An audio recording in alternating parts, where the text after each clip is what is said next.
Assalamualaikum warahmatullahi wabarakatuh. Selamat siang, salam sejahtera kita semua. Yang saya hormati para rekan-rekan mass media, bapak-bapak dari Bank Indonesia, dari BPS wilayah Kalimantan. Hari ini kita agak banyak menyampaikan, tapi nanti saya upayakan penyampaiannya lebih cepat karena ada delapan. Kalau di pusat tadi penyampaiannya tidak sampai 8, tapi kita sampai 8. Pertama, nanti kita bicara inflasi. Nanti dulu ya, inflasi. Kemudian yang kedua kita bicara ekspor impor. Kalau tadi di pusat ada kecenderungan penurunan, bagaimana kita di Indonesia. Kemudian kita bicara pariwisata. Kemudian yang keempat kita bicara tingkat kemiskinan Jakarta. Bagaimana kira-kira perkembangannya kondisi bulan September 2012. Kemudian kita bicara hal yang baru tentang indeks demokrasi Indonesia. Ini penting juga karena indeks ini disusun oleh BPS dan sudah di launching di hotel Borobudur kira-kira 10 hari yang lalu. Kemudian kita juga akan menyampaikan indeks pembangunan manusia tahun 2011 ya. Termasuk kabupaten kota. Jadi nanti tidak hanya provinsi, kita akan bisa melihat indeks pembangunan manusia di kabupaten kota di Jakarta. Kemudian kita juga melihat juga indeks pembangunan gender. Ini penting karena gender ini sekarang merupakan isu yang cukup hangat ya. Bagaimana partisipasi wanita dalam pembangunan, apa masih didominasi oleh laki-laki? Barangkali nanti kita bisa lihat. Kemudian yang ke-8 adalah indeks pemberdayaan gender. Ini ada beda ya antara pembangunan gender dengan pemberdayaan gender. Jadi ini lebih mendalam dibanding pembangunan gender tadi. Di situ wanita benar-benar sebagai aktor, sebagai apa dia perannya dalam pembangunan. Nanti inflasi, ekspor impor, pariwisata disampaikan oleh Pak Dodi sebelah kanan saya, Kepala Bidang Statistik Distribusi. Kemudian kemiskinan dan indeks demokrasi Indonesia disampaikan oleh Bu Duduk di samping kiri saya, Kepala Bidang Statistik Sosial. Kemudian indeks pembangunan manusia, indeks pembangunan gender, dan indeks pemberdayaan gender disampaikan oleh Ibu Rita, Kepala Bidang Statistik Peraja Wilayah. Kita mulai overview-nya inflasi. Saya umum saja ya. Inflasi di Jakarta pada bulan Desember ya, ini ternyata kita masih lebih tinggi dibanding rata-rata nasional. Begitu pula dalam kurun 12 bulan kita juga masih lebih tinggi dibanding rata-rata nasional. Juga by on by. Mungkin ini nanti Pak Dodi akan menjelaskan mengapa inflasi di Jakarta relatif lebih tinggi dibanding nasional. Mungkin nanti Kepala Bidang Statistik itu akan menjelaskan. Walaupun demikian, dibanding dengan 33 provinsi di Indonesia, posisi Jakarta masih relatif aman di bagian tengah. Dan perlu juga kami sampaikan, angka 4,52% itu masih di bawah target asumsi makro pemerintah Provinsi DKI Jakarta. Targetnya antara 5 sampai 5,5%. Jadi dengan demikian pengendalian harga konsumen di wilayah Jakarta ini relatif berhasil. Artinya kita bisa menekan, tidak melampaui target. Lanjut. Kemudian juga kita akan membahas juga ekspor. Ya. Nah, nanti Pak Dodi juga menjelaskan. Alhamdulillah ekspor kita ini yang melalui Pelabuhan Jakarta juga mencatat kenaikan. Ini ekspor yang melalui Pelabuhan Jakarta itu bisa ekspor Jakarta, bisa ekspor daerah-daerah di luar Jakarta. Jadi nanti akan kita lihat pada umumnya meningkat pada bulan Oktober, maaf November ya, pada bulan November. Kemudian impor ini juga menunjukkan relatif memadai turun. Jadi kalau ekspornya naik, impornya turun, maka neraca perdagangan diharapkan kalau semula defisitnya besar, maka diharapkan defisitnya semakin berkurang. Lanjut, nanti Pak Dodi jelaskan. Kemudian ini komposisi dari barang-barang yang diimpor. Ada barang konsumsi, bahan baku dan penolong, dan barang modal. Porsi terbesar masih bahan baku dan penolong. Kemudian disusul barang modal. Lanjut. Nah, kemudian saya lanjutkan pada Wisman. Wisman itu wisatawan mancanegara. Kunjungan Wisman pada bulan November ini menunjukkan peningkatan. Wismannya meningkat, begitu pula tingkat penghunian kamar. Jadi jangan sampai nanti wismannya bertambah, tetapi tingkat penghunian kamar relatif tetap atau turun.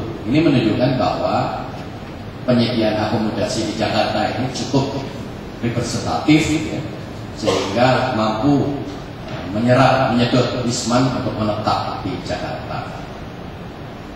Begitu pula kalau kita lihat nanti akan kita lihat lama kunjungannya, lama menetapnya juga mencatat sinyal-sinyal pertambahan yang positif. Ini juga menunjukkan sekali lagi penyediaan akomodasi di Jakarta itu relatif cukup menarik bagi pengunjung wisatawan mancanegara. Lanjut. Kemudian saya lanjutkan dengan kemiskinan. Nah, ini kemiskinan di Jakarta ini pada bulan September. Pada bulan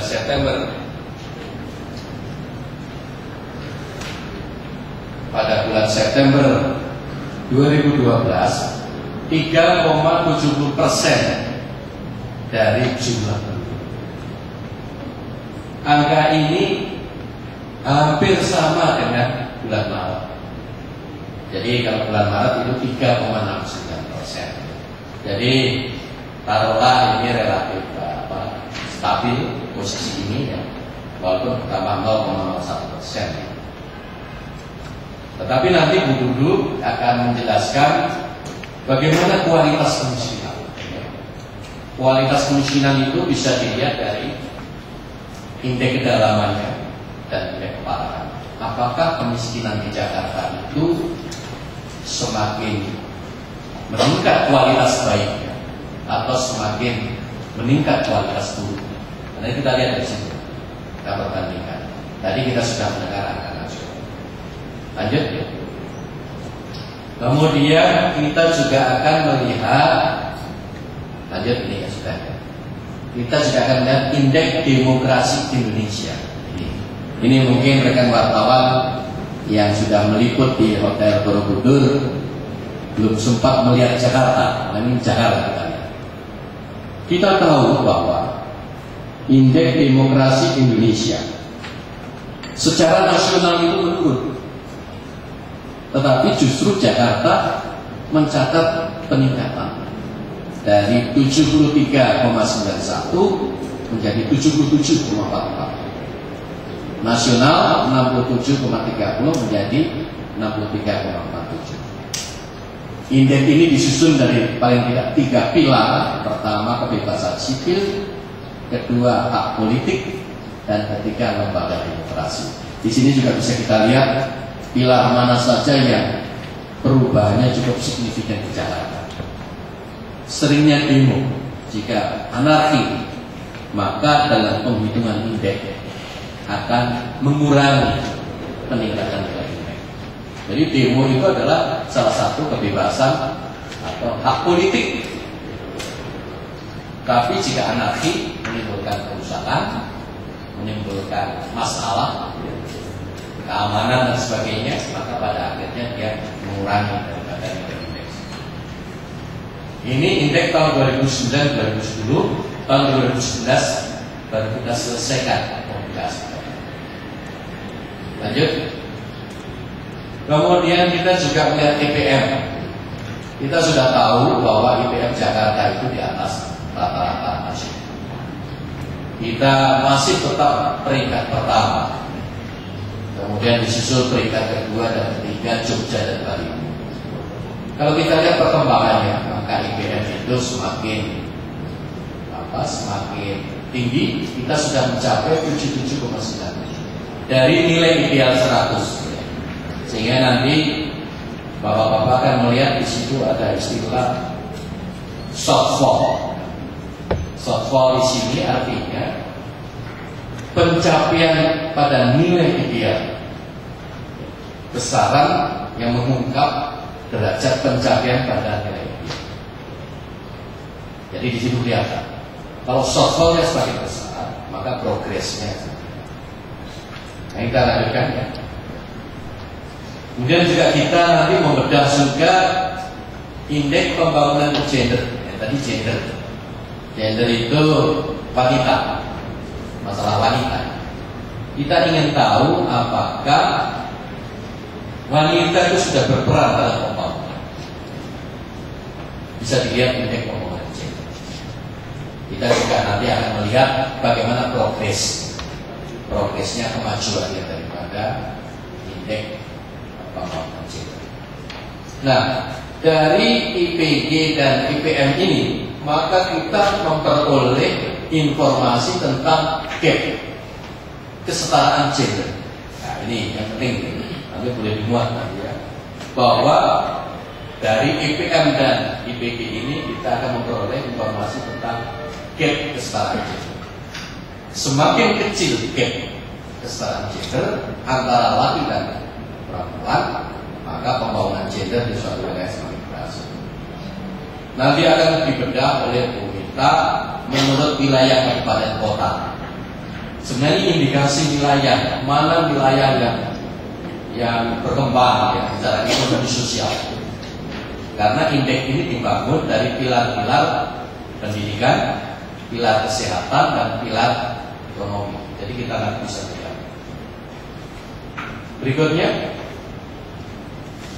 nah ini adalah kesenjangan gendernya yang kita lihat.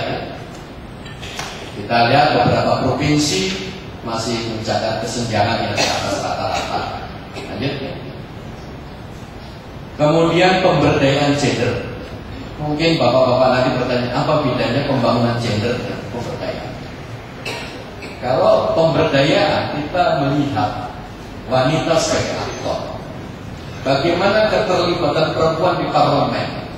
Bagaimana keterlibatan perempuan di pekerjaan, lapangan kerja, dan bagaimana sumbangan pendapatan? Nanti semakin tinggi indeksnya, artinya ada kesetaraan gender.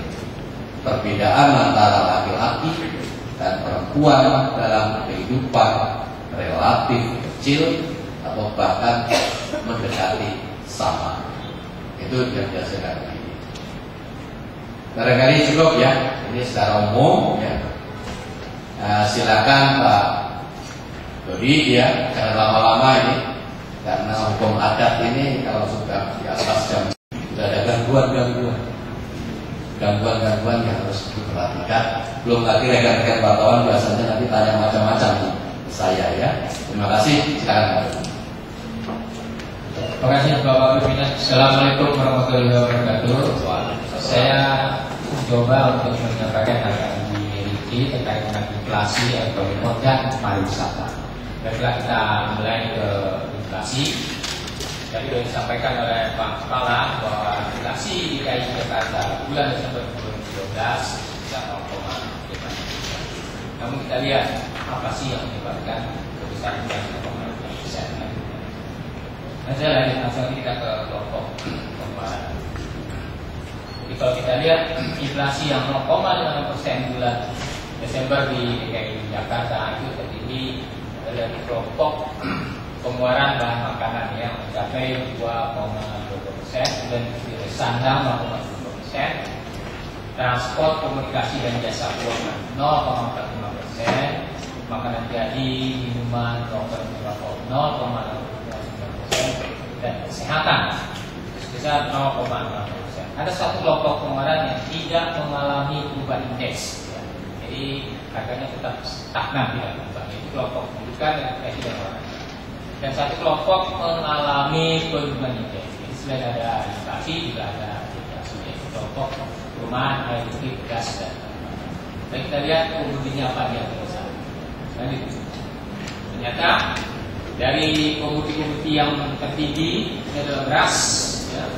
Itu sumbangan inflasinya tertinggi di DKI Jakarta hingga mencapai 0,258%. Dalam beras mempunyai komoditas besar, ya. Naikkan sedikit harga itu mengakibatkan dia menjadi penyumbang tertinggi di DKI Jakarta. Diikuti oleh angkutan udara. Mungkin Bapak Ibu sekalian, banyak libur panjang, ya. Terasa bulan Desember kemarin libur panjang, angkutan udara penuh, ya, dan harganya mengalami peningkatan. Ini yang komoditi yang kedua. Daging ayam ras, emas perhiasan, telur ayam ras jam tangan dan daging sapi, jeruk, sawi hijau, kentang, sate, payung, kemudian Pak.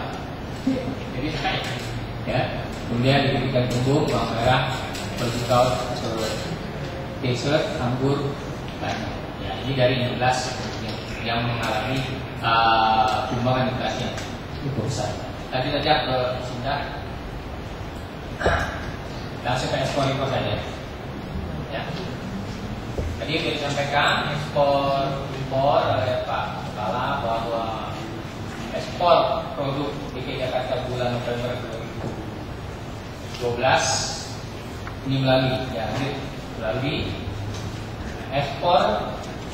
Kita ada dua, Pak, ya. Ada ekspor yang melalui DKI Jakarta dan ada ekspor produk DKI Jakarta. Kalau ekspor yang melalui DKI Jakarta November 2011 itu memang mengalami peningkatan dibanding Oktober 2012, ya, 1,2%. Tapi kalau kita bandingkan terhadap November 2011, ya, itu juga lebih tinggi sebesar dikeluarin kita angkanya 0,8%.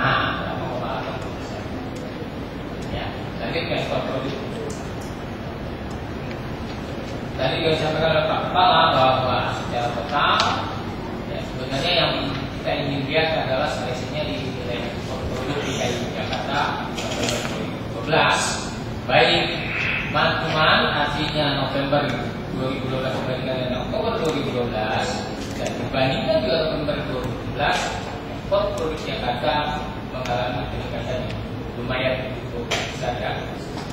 Month-to-monthnya 7,1%, dengan year on year-nya atau dibandingkan November 2012 2,3%. Kita lihat ke menurut negara. Coba langsung aja negara. Nah, kalau perhatikan, jadi ekspor produk DKI Jakarta itu untuk bulan November 2012 tertinggi sharingnya atau peranannya itu dari menuju negara India. Ya, kalau menurut negara tujuannya dia ekspor produk Jakarta, itu pertama adalah ke India, cukup tinggi, dari 9,99 juta, ya, atau sekitar 10 juta ini bulan pada Oktober 2012, dia meningkat menjadi 134,7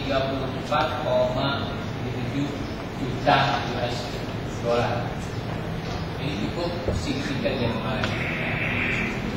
Yang kedua itu negara tujuan ke Singapura, ya, ke Singapura 8,7%,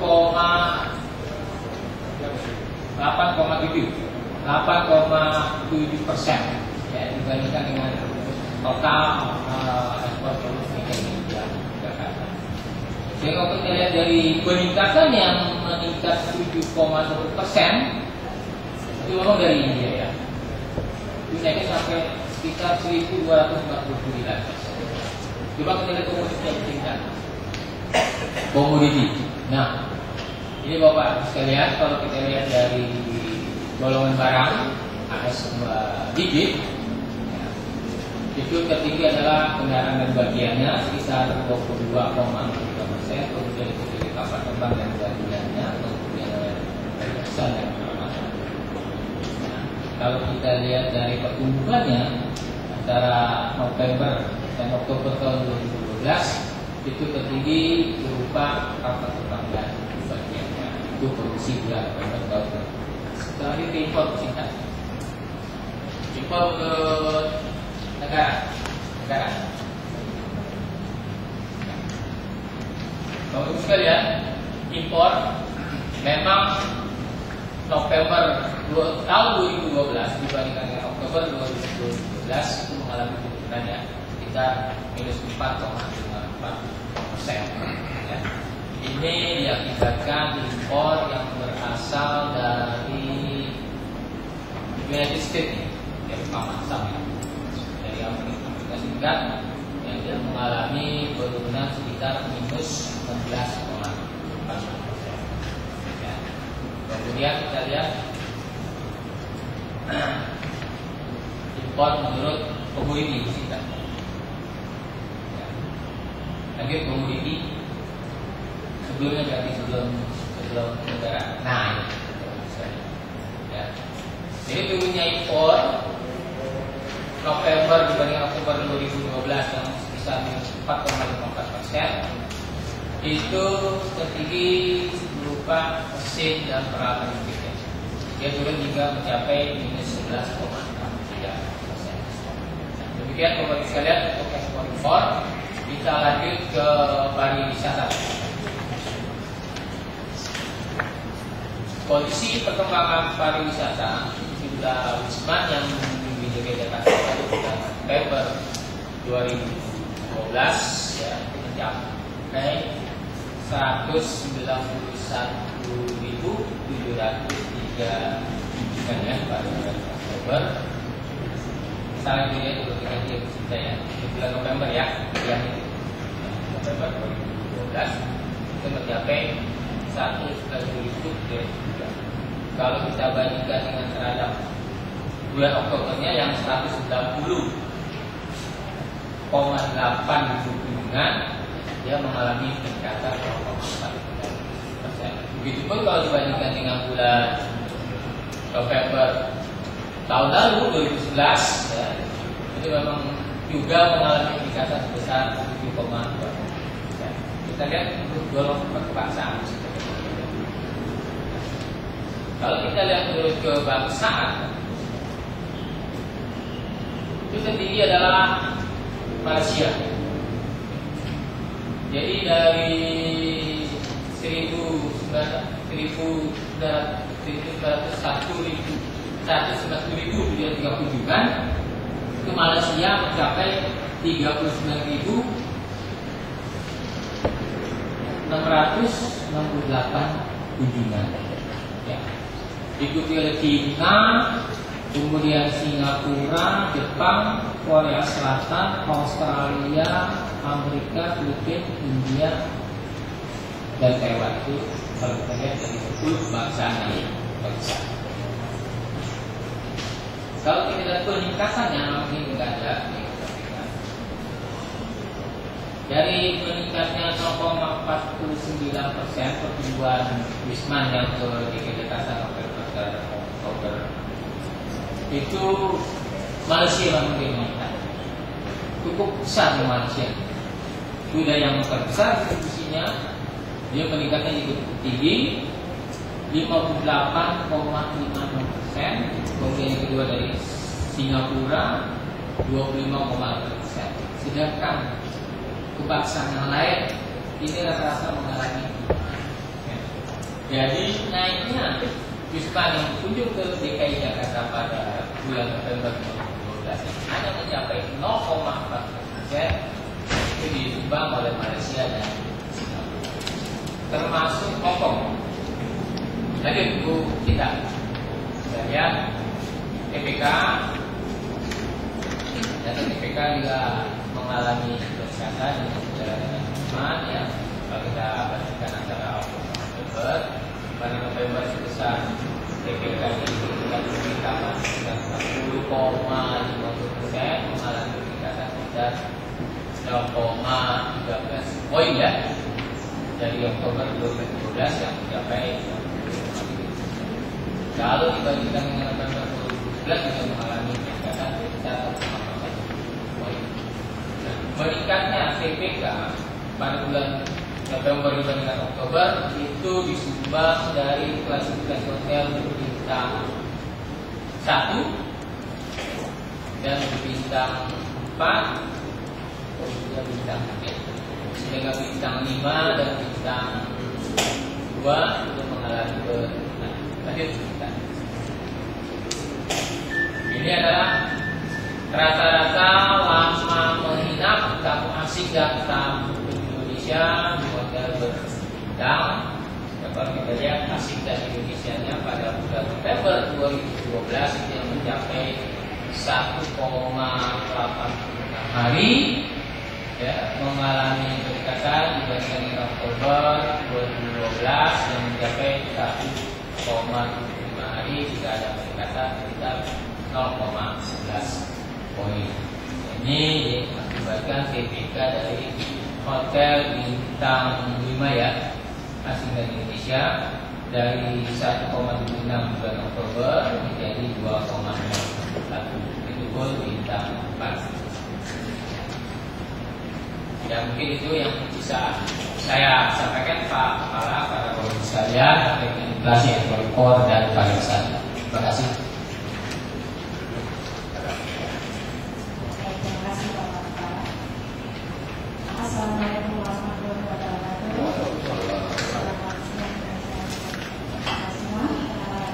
Kita lanjut ke berita resmi yang keempat, yaitu tentang kemiskinan. Tadi disampaikan bahwa untuk DKI terjadi peningkatan sedikit ya, hanya 0,01 poin. Jumlah penduduk miskin atau penduduk yang berada di bawah garis kemiskinan di DKI Jakarta pada bulan September 2012 sebesar 366,77 ribu atau 3,70% dibandingkan dengan penduduk miskin pada bulan Maret 2012 yang berjumlah 363,20 ribu atau 3,69%. Ya. Jadi sedikit peningkatan, yaitu 3.570 penduduk ya, atau kenaikannya 0,01. Jadi kalau kita satu digit di belakang koma sebetulnya nggak ada peningkatan gitu ya. Kemudian garis kemiskinan untuk September sebesar 392.571 per kapita per bulan, lebih tinggi dibanding dengan garis kemiskinan bulan Maret tahun 2012 sebesar 379.052 rupiah per kapita per bulan. Ya, di sini meningkat 3,57%. Nah, mungkin perlu saya sampaikan di sini bahwa garis kemiskinan di DKI Jakarta ini adalah yang terbesar. Ya, seperti tadi Bapak Ibu melihat rilis nasional hanya 200.000 sekian gitu ya. Jadi yang terbesar adalah di DKI Jakarta. Begitu juga tadi persentase miskinnya DKI adalah yang terkecil. Kemudian untuk komposisi garis kemiskinan menunjukkan bahwa garis kemiskinan makanan 253,5 rupiah atau 4,66%, dan garis kemiskinan non makanan 138.732 rupiah atau 35,34%. Nah, komposisi ini dibandingkan dengan Maret 2012 tidak banyak perubahan ya. Kalau kita lihat di tabelnya di atas itu, untuk makanan Maret 64,59, September 64,66. Kemudian untuk yang bukan makanan 35,41, 35,34. Ya, jadi ini komposisi pengeluaran makanan dan bukan makanan untuk penduduk yang miskin. Ya, komposisinya seperti ini, masih banyak pada makanan. Ya, kemudian kita lanjutkan. Ya, ini adalah indeks kedalaman atau P1 dan indeks keparahan kemiskinan atau P2. Ya, kalau kita lihat di sini P1-nya sedikit peningkatan, P2 juga terjadi sedikit peningkatan. Ya, jadi rata-rata kesenjangan pengeluaran penduduk miskin terhadap garis kemiskinan. Ya, jadi ini kesenjangan terhadap garis kemiskinan mengalami peningkatan. Ya, jadi maksudnya adalah rata-rata pengeluaran penduduk miskin cenderung menurun atau cenderung menjauhi garis kemiskinan. Ya. Kemudian ketimpangan pengeluaran penduduk miskin atau P2 relatif meningkat, yaitu dari 0,129 menjadi 0,151. Ini pun ketimpangan pengeluaran penduduk miskin juga semakin meningkat. Jadi di antara penduduk miskin itu sendiri meningkat. Ya. Nah, kita lanjutkan. Kalau ini adalah ya peningkatannya, mungkin kita bisa lihat ya.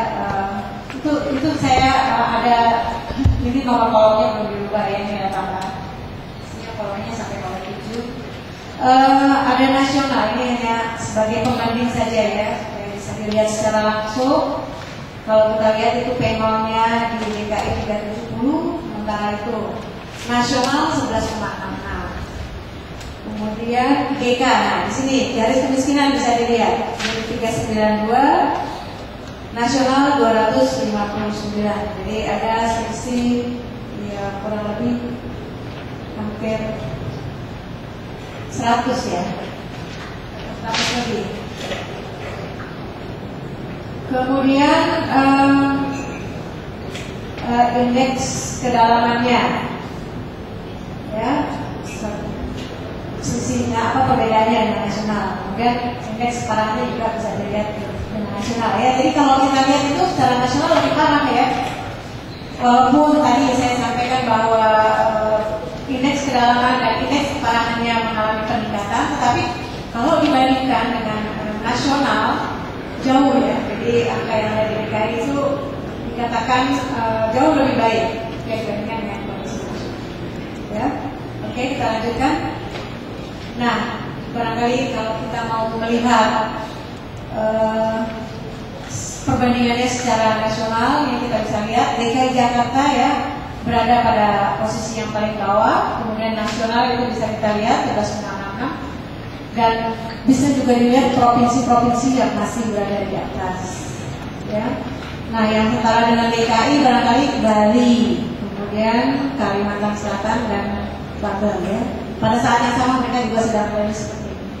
Kemudian yang berikutnya tentang ini P1 ya, P1-nya. Jadi juga masih berada pada posisi yang aman untuk DKI Jakarta. Kemudian P2-nya iya sama seperti itu. P2-nya Mbak.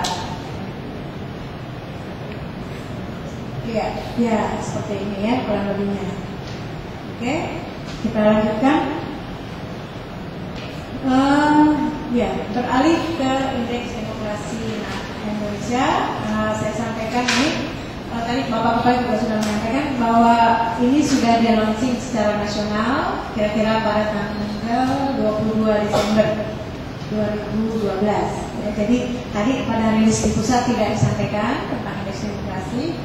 Nah, kesempatan ini indeks demokrasi barangkali kalau kok BPS itu demokrasi ya. Jadi kita ini mencoba kuantifikasi demokrasi ya. Kalau selama ini mungkin ada data-data demokrasi yang sifatnya kualitatif. Nah, kalau kita lihat Indonesia terjadi peningkatan, Indonesia terjadi penurunan, tapi kita di DKI meningkat. Nah, peningkatan ini ya kalau kita lihat dari tahun 2009 sampai dengan 2010 ini tingginya di mana di DKI? Ya, yang dominan adalah indeks kebebasan sipil. Ya, jadi kita bisa menyimpulkan bahwa masyarakat di DKI Jakarta ini sudah sangat bebas menyampaikannya, gitu ya, untuk di DKI Jakarta. Itu dominan sekali, yaitu tahun 2009 91,65 dan 2010 92,46. Ya, jadi mungkin dirasakan juga oleh Bapak Ibu yang ada di sini, kebebasan berpendapat di DKI cukup baik. Kemudian hak-hak politik, ya, hak-hak politik ini di sini ada hak memilih dan dipilih, kemudian partisipasi politik dalam pengambilan keputusan dan pengawasan.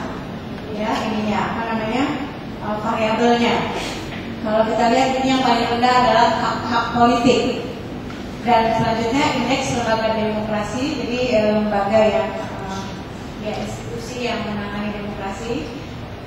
Ini masih lumayan baik ya, artinya masyarakatnya mengalami kebebasan dalam mengeluarkan pendapat, sementara institusinya juga mengimbangi gitu ya. Jangan sampai misalnya masyarakatnya bebas sekali gitu, tapi institusinya kecil persentasenya, itu tidak menjaga. Jadi saya katakan untuk DKI Jakarta kondisi demokrasinya cukup baik, ya. Ya. Kemudian ini ada perbandingannya ini tadi bahwa penghitungan indeks demokrasi ini ada 3 aspek tadi ya yang sudah dipaparkan, 3 aspek penghitungannya. Kemudian di situ ada dari aspek tadi ada variabelnya sebanyak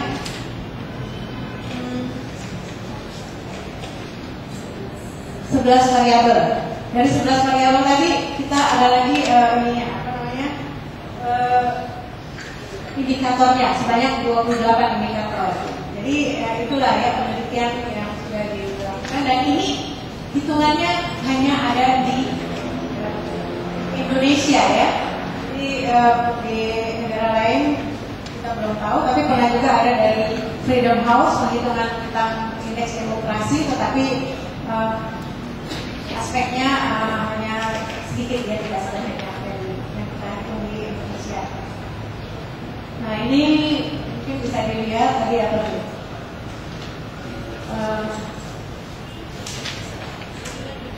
Untuk yang kebebasan sipil, ya, variabelnya kebebasan berkumpul dan berserikat kita melakukan ya. Kemudian kebebasan berpendapat, kebebasan berkeyakinan, kebebasan dari diskriminasi ya, kita merasakan itu ya di Jakarta cukup baik. Kemudian hak-hak politik, hak memilih dan dipilih, kemudian partisipasi politik dalam pengambilan keputusan dan pengawasan.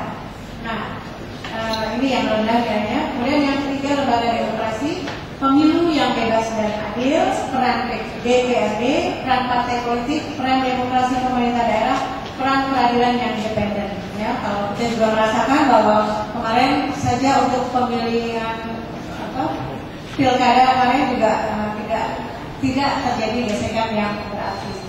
Ya, kita lanjutkan. Ya, ini dia kondisinya. Ini adalah lembaga demokrasi. Ya, jadi perbandingannya antara nasional dengan, coba yang ini, Bu, yang lembaga demokrasi, yang ini. Nah, ini kalau kita lihat perbandingannya ini dengan nasional ini jauh sekali di sini aspek lembaga demokrasi ya. Jadi inilah kelebihannya untuk DKI Jakarta. Kemudian mundur satu lagi untuk yang kutub satu lagi, Ibu ya kalau untuk hak-hak politik kita tidak terlalu nyata perbedaannya dengan nasional hampir sama. Kemudian satu lagi yang di depan yang ini juga kelihatan nyata. Barangkali itu yang bisa saya sampaikan mengenai data kemiskinan dan data indeks demokrasi Indonesia. Terima kasih. Assalamualaikum warahmatullahi wabarakatuh. Waalaikumsalam. Terima kasih Pak. Assalamualaikum warahmatullahi wabarakatuh. Jadi tadi sudah dijelaskan oleh Bapak Nan bahwa IPM yang kita tulis adalah IPM 2011. Jadi bukan 2012 karena 2012 itu bisanya dihitung itu nanti di tahun ini. Jadi IPM itu adalah indikator untuk mengukur kualitas manusia yang melalui pendekatan 3 dimensi. Itu beda tahu ya, itu rumahnya dan sehat. Itu nanti yang diwakili oleh angka harapan hidup, kemudian pengetahuan itu nanti diwakili oleh angka nilai lulus dan manfaat sekolah, kemudian kehidupan yang layak atau ekonomi itu nanti diwakili oleh pendapatan per kapita yang disesuaikan. Tidak dilakukan saja. Ya, tadi sudah disebutkan Bapak bahwa IPM DKI Jakarta 2011 itu 77,90. Jadi kalau IPM provinsi DKI Jakarta itu memang masih nomor 1 ya, dari dulunya masih nomor 1. Jadi angkanya segitu. Coba di tabel selanjutnya saja. Nah di sini kita lihat dari variabel pembentuknya. Jadi kalau dari 2010 itu IPM kita 7760, kemudian IPM 2011 itu 7797. Nah, kalau dilihat ya, memang meningkat terus gitu kan dari 2009 sampai 2011. Tapi di sini ada angka yang bisa kita bandingkan sebenarnya posisinya lebih bagus mana sih ya 2011 atau 2010. Nah, kalau itu bisa dilihat dari itu short reduction fall ya. Jadi di situ itu menunjukkan bahwa di 2000 untuk mencapai angka 100 ya kan idealnya IPM itu angka 100. Dalam mencapai angka 100 itu yang paling cepat lajunya yang mana gitu percepatannya. Nah itu kita lihat di 2011 itu shortfall-nya itu adalah 1,66, sementara 2010 1,08. Nah di sini kita bisa lihat bahwa di 2011 itu IPM-nya percepatannya itu lebih bagus di 2011. Dari angka mana itu kita bisa lihat bahwa yang paling tinggi kenaikannya itu adalah di pengeluaran per kapita yang disesuaikan. Ya kalau angka melek huruf di Jakarta sudah susah ini bergeraknya ya, karena kalau angka melek huruf itu sudah 99% itu sudah susah kan. Kita juga nggak mungkin akan pernah dapat 100 ya. Jadi pergerakannya paling kecil sekali. Sementara angka harapan hidup juga kalau dalam setiap tahun itu perkembangannya juga nggak langsung misalnya tahun 80 gitu, nggak bisa ya. Kalau namanya angka harapan hidup tetap juga jalannya pelan. Ya kita lanjut tabel berikutnya. Nah bagaimana dengan IPM kabupaten kota? Ya IPM kabupaten kota tahun 2011 itu yang paling tinggi IPM-nya masih Jakarta Selatan ya. Tapi Jakarta Selatan ini kalau dibandingkan di seluruh Indonesia bukan nomor 1, ini jadi nomor 2. Nah kebetulan kalau di Jakarta itu 4 kabupaten kotanya itu masih di 10 besar gitu ya. Jadi Jakarta Selatan, Timur, Pusat dan Barat itu masuk 10 besar untuk seluruh Indonesia. Nah ini ada Jakarta Utara yang 20-an itu anunya, rankingnya. Kemudian kalau Kepulauan Seribu nggak bisa ya, Kepulauan Seribu 200-an gitu. Jadi kalau untuk selatan, timur, pusat dan barat itu masih masuk 10 besar. Nah dari 6 ini yang paling cepat mana? Dan kita bisa lihat dari perkembangan dari shortfall-nya. Nah itu yang paling besar itu adalah masih Jakarta Selatan. Kemudian baru disusul oleh Jakarta Timur. Nah nanti yang ketiga itu baru DKI Jakarta ya, tidak Jakartanya mungkin karena Jakarta Selatannya yang cukup tinggi. kita lanjutkan aja untuk indeks pembangunan gender. Jadi indeks pembangunan gender dan indeks pembangunan manusia itu hampir mirip, variabelnya sama semua, jadi tidak masih sama seperti tadi, yaitu angka harapan hidup, angka melek hidup, rata-rata lama sekolah, dan pengeluaran per kapita. Hanya saja dalam menghitung IPG kita bagi antara laki-laki dan perempuan, nanti kita bandingkan. Nah, angkanya itu hampir-hampir sama dengan IPM. Jadi rata IPM itu kayaknya rata-ratanya IPG gitu. Jadi IPG laki-laki dan IPG perempuan. Jadi variabelnya sama persis. Di sini nanti hanya kita bisa melihat sebenarnya sudah setara nggak sih di Jakarta ini. Jadi nanti kalau IPG sama dengan IPM itu benar-benar setara antara laki-laki dan perempuan. Ya, kita lihat grafik berikutnya. Nah, yang biru itu adalah IPG. Nah, dari 2009 dan 2011 kelihatan 73, 7335, 74 ini meningkat terus. Kemudian IPM-nya juga itu kan, jadi ya karena IPG itu bagian dari IPM, jadi mestinya angkanya gerakannya pasti sama. Nah, hanya saja kita bisa lihat gapnya di mana. Gapnya itu adalah rasio IPG terhadap IPM. Nah, semakin besar angkanya, ini menunjukkan semakin setara. Kalau sekarang kan 100 ya, sama persis antara IPG dan IPM-nya. Nah, di sini angkanya masih relatif stabil ya, walaupun menunjukkan peningkatan. Jadi gap antara IPG dan IPM-nya itu 94,37, 94,52, 94,91. Jadi sebenarnya sih semakin dekat. Jadi menunjukkan juga bahwa di Jakarta ini pembangunan gendernya semakin setara. Coba kita lihat. Nah, bagaimana peringkat kesenjangan gender menurut provinsi di tahun 2011?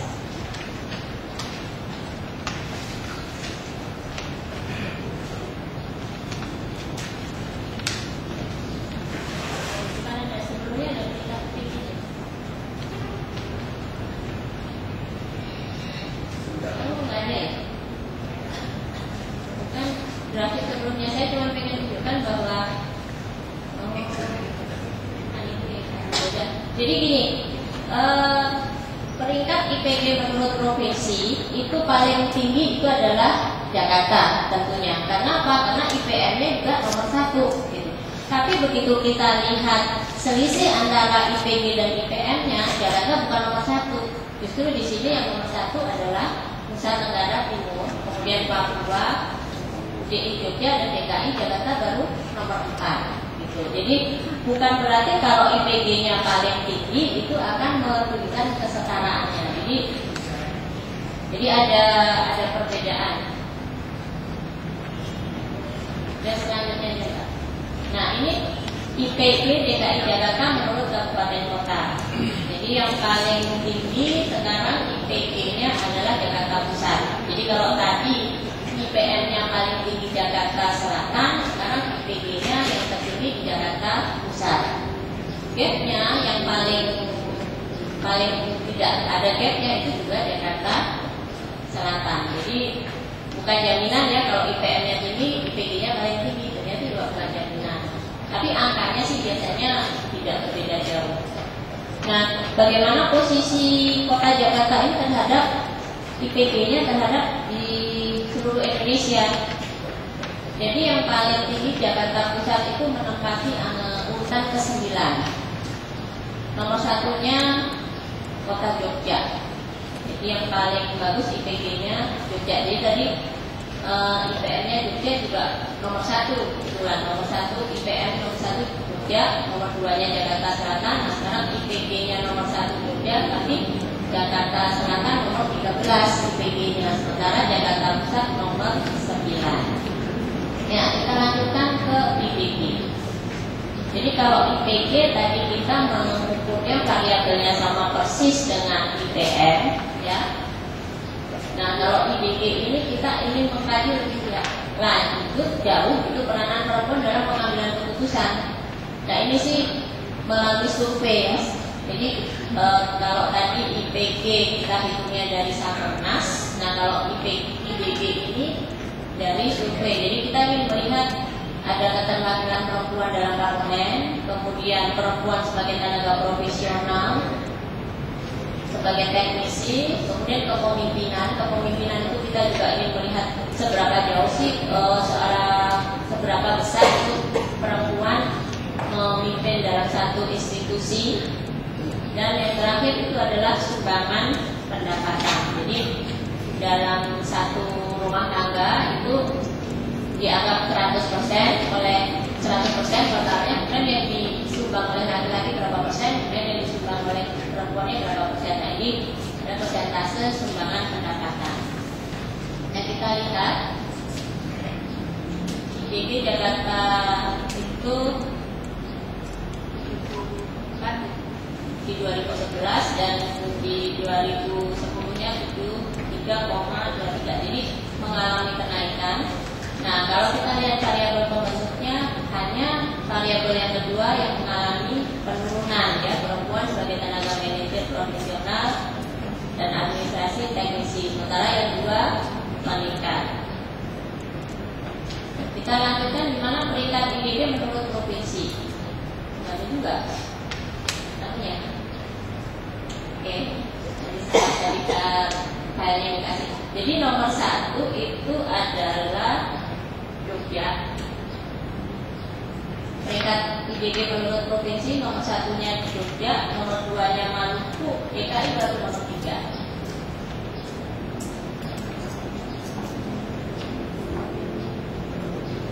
Ya. Dan sementara ini kalau menurut wilayah, Mbak, menurut wilayah, Mbak. Yang terakhir, Mbak, tabel terakhir tadi betul. Tabel terakhir.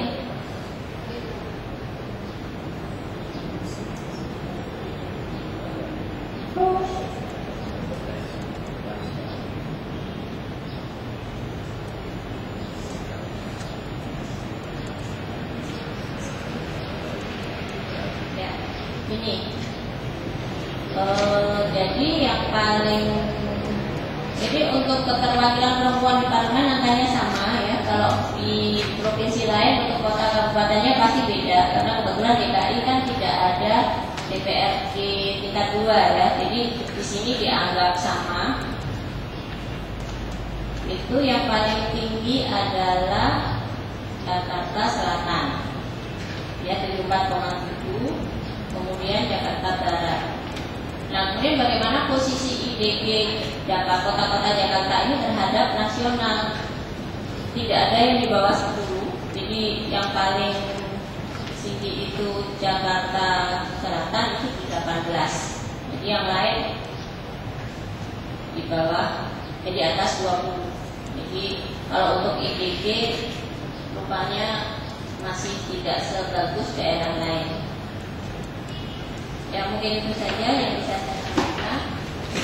Assalamualaikum warahmatullahi wabarakatuh. Terima kasih Pak Dodi, Bu Dudu, Bu Mita, ya, teman-teman Mas media. Barangkali kalau ada pertanyaan atau kita akhiri sambil makan bersama, nanti pertanyaannya sambil santai-santai makan dan kita nikmati ya, karena sudah cukup siang ya. Kita break, kita makan ya bersama. Saya juga makan di sini sambil mungkin ada pertanyaan akan kita jawab. Terima kasih. Assalamualaikum warahmatullahi wabarakatuh. Mari silakan Pak. Ambil lalu supaya.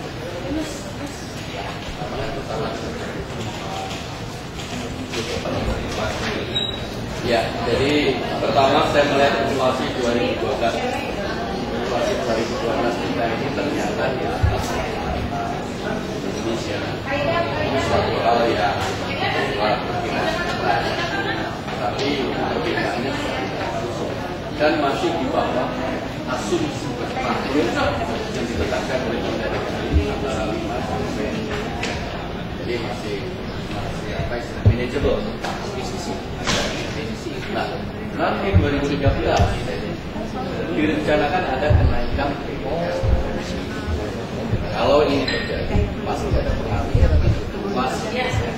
Menurut catatan kami, evaluasi kami tahun-tahun sebelumnya ketika kira-kira pengaruhnya sekitar 2% dari jadi misalkan kenaikan yang tertinggi itu ya terhadap untuk inflasi itu adalah kenaikan beras. Beras itu sumbangannya bisa 12 sampai 14%. Tapi TTL 2%. Hanya nanti kalau TTL dinaikkan ini pasti ada pengaruhnya gelombang berikutnya.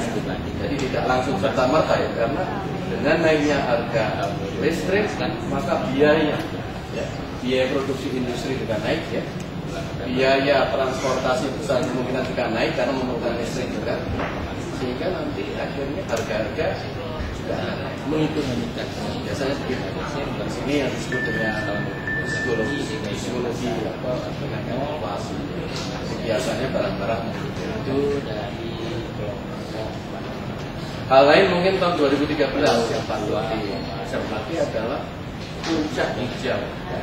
Perkiraan bulan Januari. Kalau puncak hujan ini berlanjut, ini bisa jadi daerah-daerah penghasil beras akan memberikan supply yang terganggu pada Jakarta. Karena apa? Januari Maret ini adalah musim panas. Banjir di mana-mana ya, akhirnya produksi ya tidak terlalu bagus ya. Tidak terwujud. Ini juga harus diwaspadai. Sementara faktor-faktor lain barangkali saya rasa masalah global sudah semakin membaik ya. Di Eropa sudah membaik. Hanya mungkin masalah bakar ya. Karena di Eropa sekarang dingin ya, konsumsi energi sangat besar. Harga sudah cenderung mulai naik. Harga dari tarif saya rasa itu kebijakan dari Kementerian Energi. Tapi pasti ada sebuah nilai itu. Karena tidak mungkin secara sedikit beras ya, sangat besar pengaruhnya. itu ada sedikit kan musim apa? Musim hujan pengaruh gitu.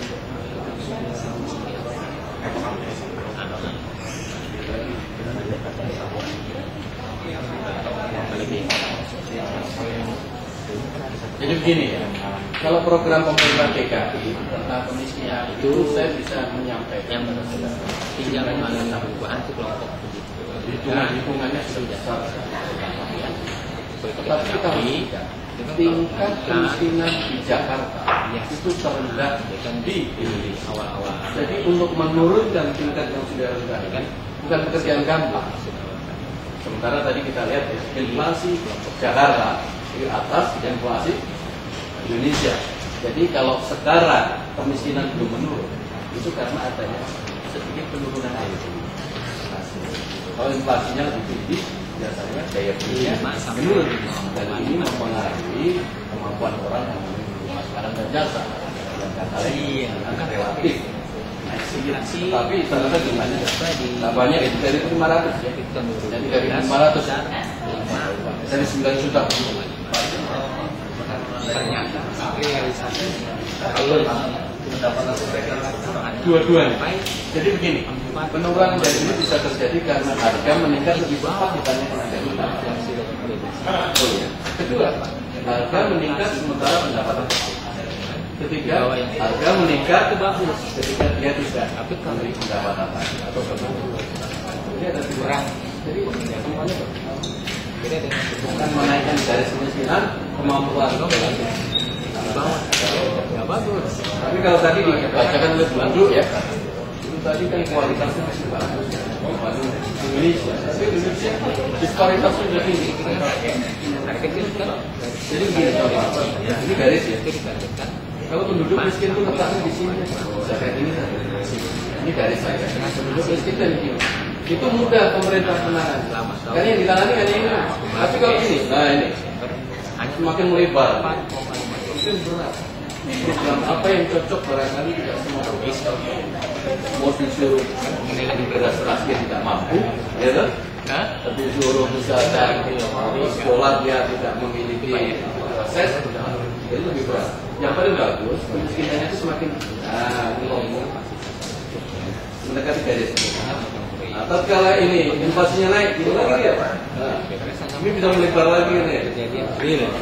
Ada yang tertinggal dari kelompok ini tidak bisa mengejar kenaikan garis. Stagnan itu dia. Ada lagi yang tertinggal.